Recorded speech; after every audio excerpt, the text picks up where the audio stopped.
Welcome everyone to the Unreal Stories live stream. I'm here today. It's Wednesday with Jeremie Kubicek, as become our habit now for a couple weeks. And so it's good to have you, Jeremie. How are you? Tracy, I'm doing great. Fired up to be here today to tell some stories. People it's almost like we need a campfire. Maybe I need a campfire background, and I'll set it up next time. And if it's a cool day, and we can gather around the fire. Let's do it. I love it. I'll bring the s'mores. Great. Last week, what? Go ahead. Go ahead. Oh, I was going to say last week we had a Russia story, so I can't wait to hear about this week. But first, I just want to welcome everyone. If you're meeting us through our platform, the Giant platform, welcome. If you're here from LinkedIn or Facebook, we're always glad to have you. And so I know as Jeremie tells us stories, you may have questions along the way or comments, so feel free to put those in the chat, and we'll hopefully have some time at the end where Jeremie can answer some of those. So it's midweek. I like Wednesday because I feel like this is a lighthearted midweek break from whatever we've been doing Monday, Tuesday, half of Wednesday. So entertain us, Jeremie. That's why I'm here. I just want to be entertained by you and learn a few things along the way. Yeah, well, and you think about what's and why are we doing these stories? Stories oftentimes they help make things come alive, because stories are when things get real, and these are unreal stories, but they're real. And so I'm excited to add some things and some components in. So am I good to go, Trace? Ready? Yeah, we're good to go. Right. I didn't know if it goes to a bigger screen or if this is the screen that I'm on. So, all right. So let me tell you some stories. Back in the day, so this happens to be a story of when I was in Russia. And as I mentioned last time, I had a partnership. It's called Global Options. It was a group of friends, and we all went. A group of college students who then built this business, and we went to Russia. We had a great experience. It was a crazy experience. And when we got there, this was 1993, and this was just after the walls of communism had fallen. And while we were there, we worked out this deal with our business partner. We said, look, he was going to provide us housing if we provided teachers. And we brought these teachers, some amazing teachers from the school, the university we were with, and they came, and we basically had this housing 2 stories on a 3-story flat. And I'm going to show you a little pictures of where it was in relation to Russia. But it happened to be right above a mafia group, an Armenian mafia group to be precise. And we got to know the mafia bosses. Now, the way that Russia is basically split up, and they call them bratvas, these brotherhoods, and they were different groups. You had the Russian mafia group, the White Russians, and then you had all of the kind of the provincial mafia groups, Azerbaijani, the Caucasus, the Armenians, different Chechen mafia groups, all these different mafia groups. And they had their own world. They had their the good mafia and the bad mafia. Okay, which is crazy. I mean, we were supposedly over the good mafia, right? That's what they said about themselves. So it was crazy. I mean, I was 21 years old, and all of us were really young. And so, but I was an only child. So growing up an only child, you learn to deal with bullies. You learn to deal with people. And so I ended up spending a lot of time kind of playing to the bully and trying to make sure that we were good, because our group, I could speak Russian relatively okay, and he loved the fact that we were capitalists, teaching capitalism. And so it was just an interesting dynamic. So let me show a little bit though of where this is in context. So this is Russia. This is Moscow. Moscow is right here in the former Soviet Union. And down here, you'll see all of these different places. There's Armenia, there's Azerbaijan, there's Georgia, a number of things just below Ukraine, by Turkey. So Armenia is an interesting, and by the way, there's a war going on between Armenia and Azerbaijan right now, which I'll tell you in a minute how it all plays in.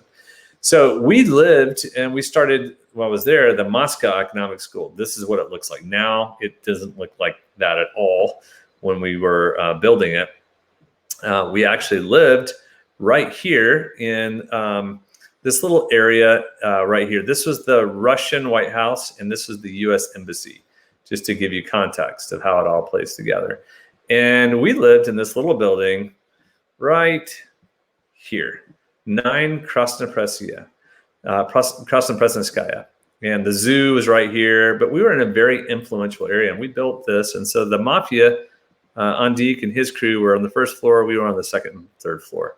So that just gives you a little context of it. So one night, and I'll try to find some pictures. I don't know where they were because they weren't digital at the time, if I have a picture of Andik. But Andik had 3 fingers. He only had 2 fingers. It was like hang loose or call me sign. The other 3 fingers had been cut off. And he told me those were warning signs. That's in his past. If he was ever in another province or in another district of Mafia in someone else's territory, they'd cut a finger off to let you know that you're in the wrong spot.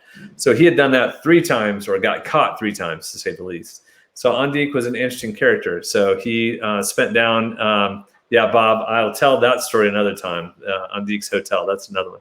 So Andik had this voracious anger, and but he was jovial, and then he would be angry, and we never knew what to expect from him. So one night we were having a gathering, a party, and with some Russian friends and other groups, people up in our flat.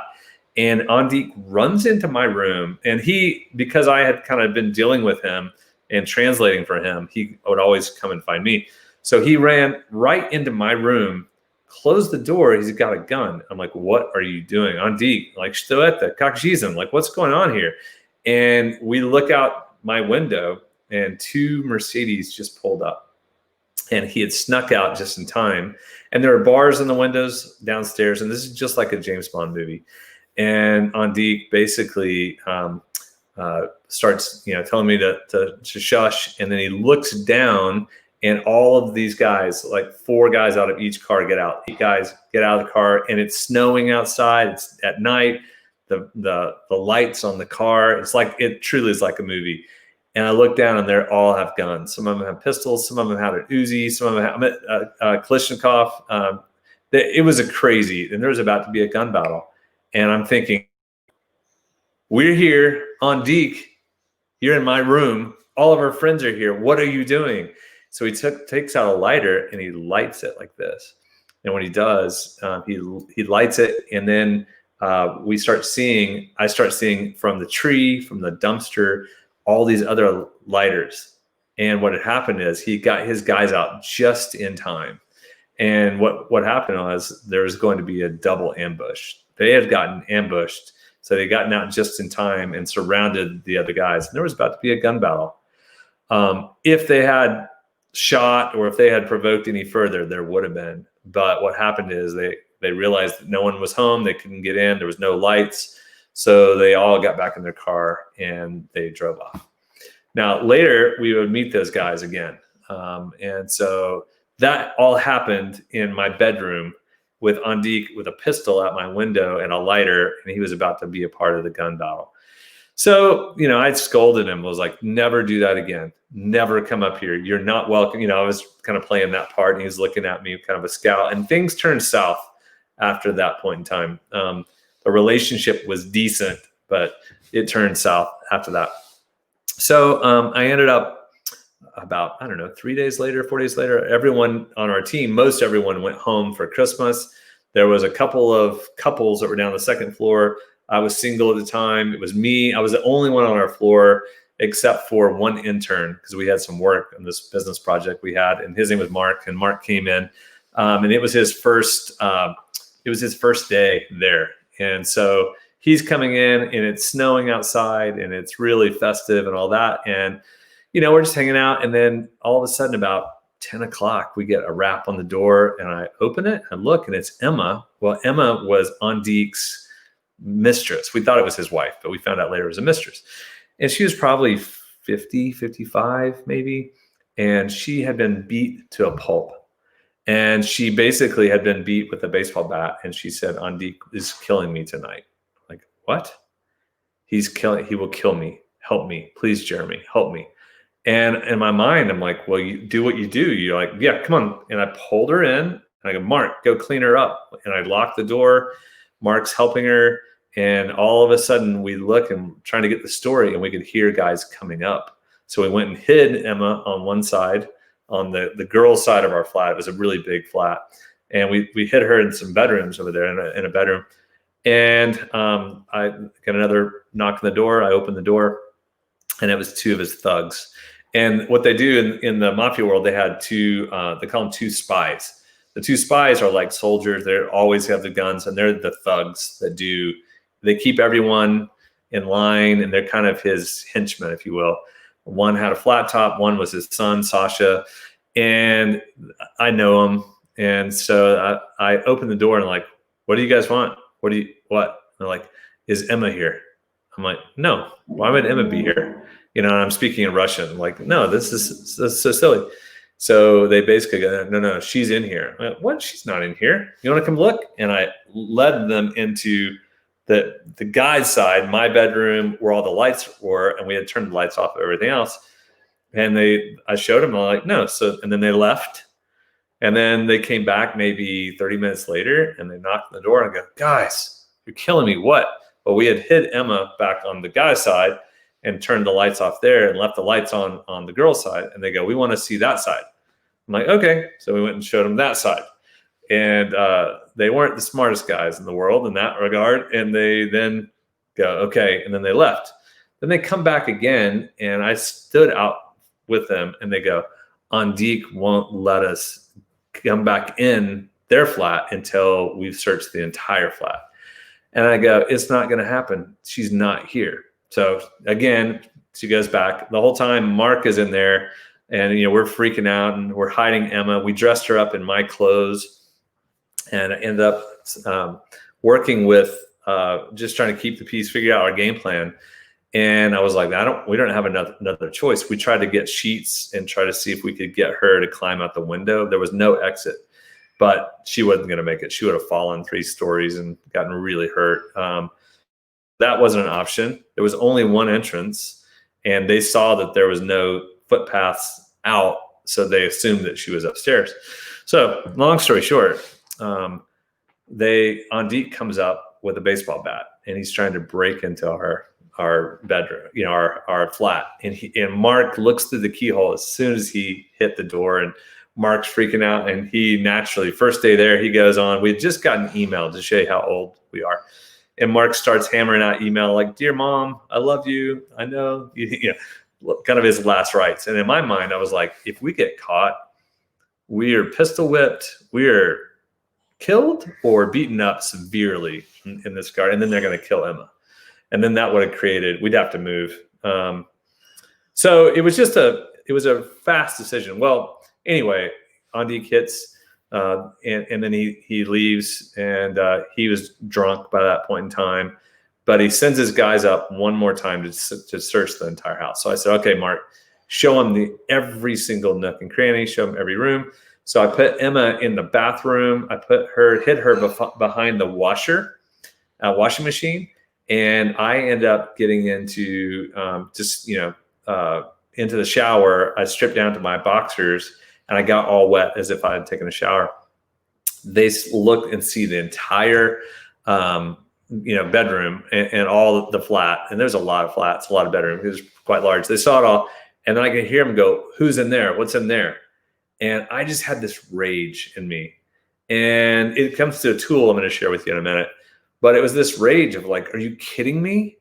And so I flung the door open. I had my towel over my head, and I was doing this in my boxers. And I look at them, and I just went offensive. I'd been playing defense for a long time, and I went offensive. And I said, listen, are you kidding me? Are you kidding me? What are you doing here? And I start berating them, standing in the doorwell, and I turn the light off.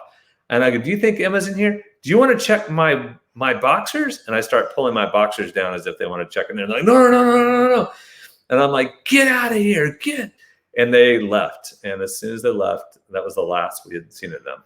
So then that later that night, we dressed Emma up. She looked like me relatively speaking. And my good ball cap, coat, all that stuff.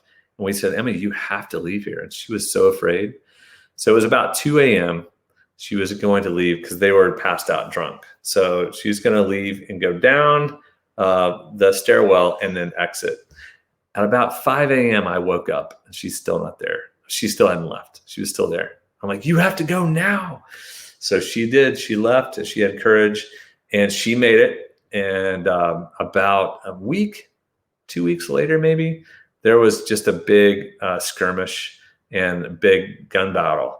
And that same crew that I told you about earlier, had come back and apparently knocked them, killed all of Andik and his crew, or at least forced them out. We never really found out for sure. But all we know is they put a new door in, and it was an Azerbaijani group. And we started to, meet new people, to say the least. I started with a new bully who happened to be a lot nicer than the other bully. So let me show you and tell you then one of the tools that we use. And one of the tools that we use that came from this, didn't come exactly from this, but it was the intent, was you have to decide if you're going to help people, if you're going to fight for their highest possible good. So Emma was standing in the doorway and I had a decision to make. She needed support right then and there. She wanted me to help her. She was trying to fight for her life. And I had an opportunity to go, am I going to fight for her highest possible good? Yes or no?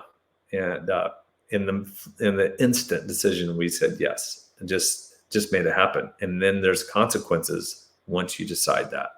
In my case, the consequence turned out well for Emma and okay for us. It basically gave us an opportunity to have extreme confidence in the midst of bullies, in the midst of people who were trying to kill someone else.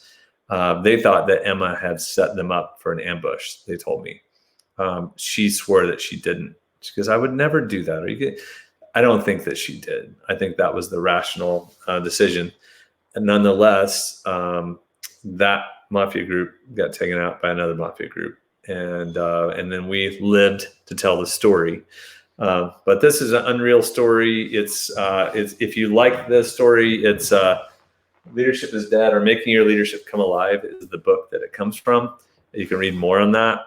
But that's that, in essence, was one of the stories that are unreal, but are completely real. I ran into Mark not too long ago. We told the story to each other again, going, what did you remember? What did I remember? We both talked about it. He added some other pieces that were like, oh my goodness, I forgot about that. I have no idea where Emma is today, but I do know that because we chose to fight for her highest possible good, that she has a chance of still being alive. And that feels good, and that's encouraging. So I know most of us aren't fighting the Mafia every day. Most of us are in teams. Most of us are at home. Most of us are with people. And they're not that dramatic of stories. But the question is, how do you fight for the highest possible good of people? How do you actually get to the point where you know what the other person needs? Do they need more support, or do they need more challenge right now? What role do we want them to play on a team? Or maybe it's one of your kids. Are they clear of the expectations that you have for them? Is there anything that's undermining their influence, and how do you help them get to the next level? We use the metaphor of the Sherpa on Mount Everest. We hold them at the highest level. They are all-stars. And the Sherpa is basically, they know how to climb and they help other people climb. So the question is, they fight for the highest possible good to get to the next level. So what has to happen with you? That's the metaphor, that's the story, that's the inspiration behind it. So, next week I'll tell another story. I've got about 25 of these kind of stories, but that's just a quick overview and update from the land of Moscow in 1993. JC, you're on mute. You're on mute. There you go. Hey, incredible story. That's amazing. I'm going to put up here, just in case people want to be reminded, those two books are Making Your Leadership Come Alive or Leadership is Dead. You can get them on Amazon.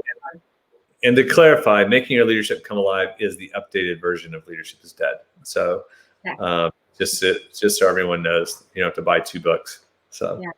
So in those books, are all of these stories you're going to share on Unreal Stories going to be included in those, or are there some? No, there's there's a few of them, and there's a lot more that are in the book. But then there's a lot more stories that aren't in those books, and that I have for future books for sure. That's great. Well, that was one of the questions was, will you ever write a book about these adventures? So yeah, so I am in I'm actually planning out right now.